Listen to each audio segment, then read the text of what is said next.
السلام علیکم ورحمۃ اللہ وبرکاتہ۔ آج میں آپ کو وہ چیزیں بتاؤں گا جن سے نہ تو روزہ ٹوٹتا ہے اور نہ ہی مکروہ ہوتا ہے۔ وہ چیزیں کیا ہیں؟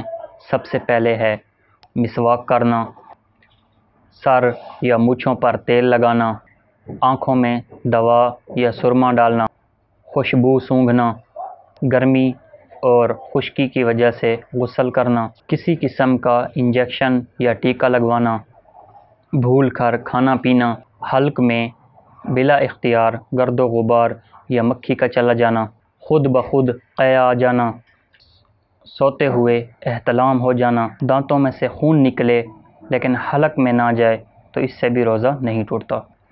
اگر غسل کی حاجت ہو گئی ہو تو صبح صادق ہونے سے پہلے غسل نہیں کیا اور اسی حالت میں روزہ رکھ لیا اور اس کی نیت کر لی تو اس پر بھی روزے پر کوئی فرق نہیں پڑے گا، روزہ ہو جائے گا، نہ مکروہ ہوگا اور نہ ہی ٹوٹے گا۔